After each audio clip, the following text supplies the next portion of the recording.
મિત્રો, કુરાને શરીફ આ જે પુસ્તક પડ્યા છે ને ખરેખર એ એટલા ઓલ્ડ છે અને એના તમે પત્તા ઉથલાવશો ને તો તમને એમ લાગશે કે આ કેટલા વર્ષો પહેલાં અને કેવા કેવા વ્યક્તિઓએ આનું વાંચન કર્યું છે.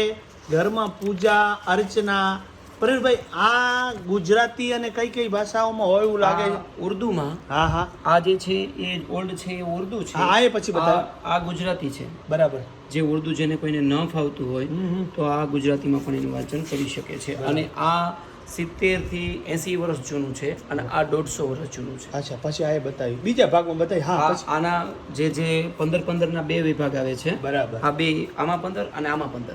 આ આખું ઓલ્ડ એનેથી જૂનું છે, 150 થી 200 વર્ષ જૂનું. અને આખું ઉર્દુમાં છે, જેની અંદર 30 સિપારા છે.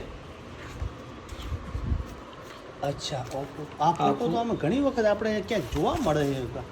હા, અચ્છા, આ ઓલ્ડ છે. જો પત્તા પણ એના કેવા થઈ ગયા. આખા જે પત્તા છે એની ઉપરથી જ આપણને ખબર પડે છે કે જે પત્તું વાળવાથી ભાંગી જાય એવા પત્તા, એટલે મિનિમમ 150 થી 200 વર્ષ જૂનું છે.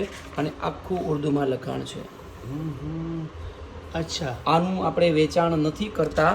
આ કોઈ પણ ને કોઈ જે ઇસ્લામના કોઈ ચાહકો હોય એ લોકોને આના દર્શન કરવા માટે આવવું હોય, જોવા માટે, તો આ કુરાન અને આપણી ભગવત ગીતા એ જે અમે અહીંયા ડિસ્પ્લેમાં મ્યુઝિયમમાં રાખીએ છીએ, આ કોઈ વસ્તુ વેચવા માટેની નથી. વાહ વાહ. તો હવે આપણે ખરેખર આપણે આદર કરતા હોય તો પણ એ ક્યાં કે આપણું હિન્દુત્વનું એક મહાન ઉદાહરણ છે.